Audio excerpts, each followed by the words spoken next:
pretend to be selling in Holland. At that time, I found out that you can get papers to sell in Holland, and of course you have to come back. And the Nazis were always short money, and so that would bring money into Germany, and Vienna was part of Germany at that time. So my father got the collection and left, knowing that he will never come back. Made it to Holland, and he said that as soon as the train crossed the border, there's a little no man's land between Germany and Holland.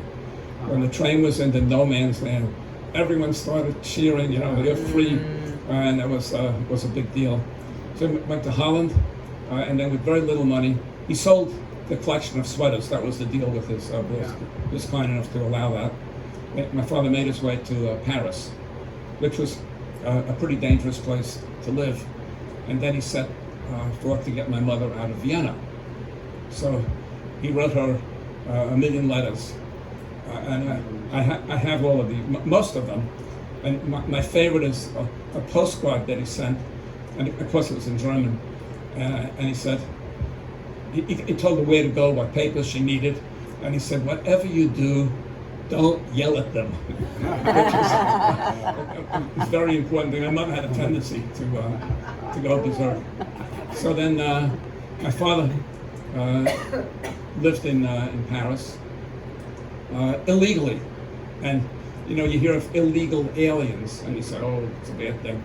But if your life depends on it, you couldn't care less whether you're illegal or whether you're an illegal alien. That was probably the last thing on his mind. The first thing was maybe the French will pick them up, because the French picked up a lot of Jews, and they ended up in concentration camps. So he found that the safest thing was to live in a junky place in the rich part of town, because the French police would look in the poorer parts of town to get their collection of Jews. Anyway, my mother then had to get out, and she was there at the time of Kristallnacht. I don't know if you know what that is. Kristallnacht, when there were actions against the Jews, all the synagogues were burned. My mother said she was scared to death. She looked out the window, and trucks were going by with people in their night clothes. They just took people out of their beds, put them in the trucks, and I don't know what happened to a lot of them, but many of them were just dumped into the river.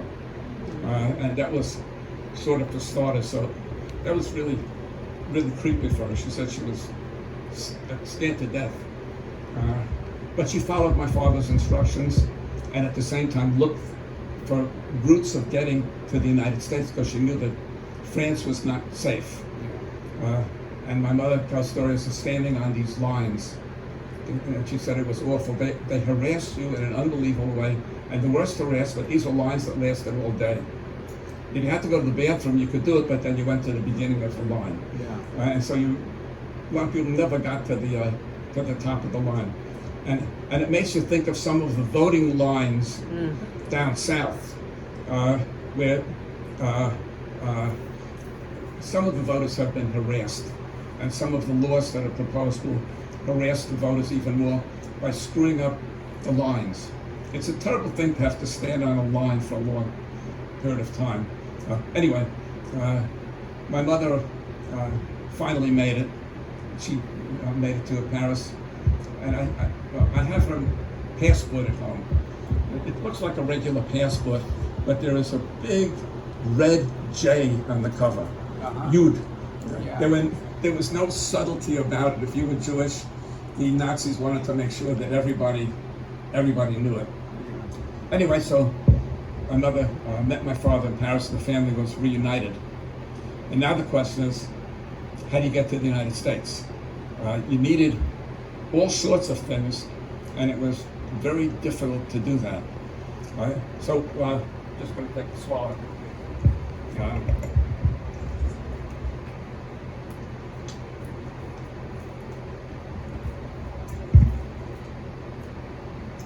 What they did, they established a plan B. Plan A, of course, was to get to the United States. That's what everybody wanted. Plan B was Costa Rica. And we actually got I have a copy of it, a visa to enter Costa Rica. Only problem is my parents couldn't speak Spanish, and it was very primitive at that time. But still, it was an option B, a lot better than Germany or France or any other place. Getting to England might have been a possibility, but England was in a pretty dangerous situation too. They were being bombed, and nobody knew what's going to happen over there. Anyway, my parents wrote and wrote and wrote. Their main document of interest was the New York City telephone book. And my father got a hold of a typewriter somehow, and he wrote all kinds of letters to people in different languages. And the very handy thing for me is every time he wrote a letter, he kept a copy of what he wrote using carbon paper, but the carbon paper that he used was pink carbon paper.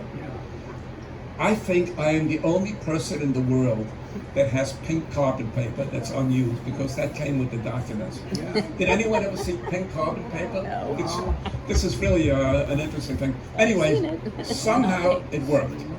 They found a dental surgeon who was a distant relative of my mother that lived in New York, Emil Hausman, and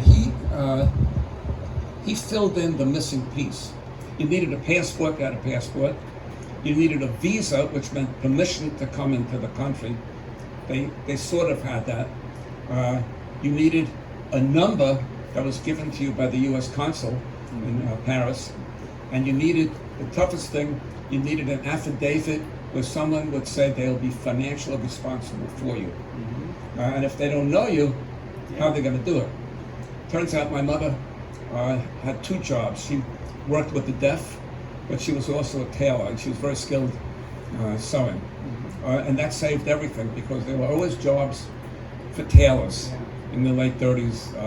And so she could always get a job, and so this guy, Dr. Hausman, said, okay, he'll give an affidavit. And it's really nice to see this correspondence back and forth. My father's English was a little broken, but they communicated quite well.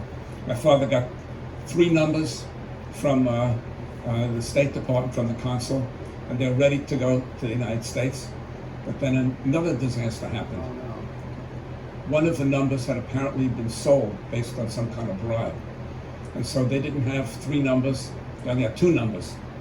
So the family had to break up again, and my mother took me and $4 to New York. My father was stuck in Paris, still an illegal alien. And this is now in 39. Remember, the war started in September of 39. So this is not a great place for anyone to be. And if you were Jewish, it was really a bad place to be. But it was tricky. At least my mother and I were safe, my father wasn't. So he pulled what I think is a spectacular trick. He found out, he was dealing with a particular assistant consul. My father was convinced that he was, like most of the people in the State Department, pretty anti-Semitic and had been bribed. But the trick was, he went in to find out when this guy goes on vacation. And when that guy went on vacation, my father waltzed in and he got the number back. And so he managed to get out in August of 39, and again the war started a couple of weeks later. So then the family was again united in the United States. I asked my mother about the boat ride. I said, did you know anything about the Statue of Liberty? She said, are you kidding? Everybody knew about the Statue of Liberty. And everybody ran to that side of the boat, and that was for her freedom. That was a symbol. But she said there were other symbols that were very strange. Everyone expected the United States to be top of everything, science and all these things, and there would be all these wonders that they were going to see, in addition to staying alive. And one of the wonders that they expected was Duz. You'd remember the soap detergent, because the advertisement said, Duz does everything. My mother said they were a little disappointed when they found that it doesn't quite do everything. But everybody was alive. But we were probably as poor as anybody could be. We lived in an attic that we shared. We shared an attic with 2 uncles. My mother cooked in the bathroom on some kind of a hot plate. And the subway, that was an elevated line over there, ran behind the house. my cousin Renee and I, we lived in the house, and we didn't know that we were poor.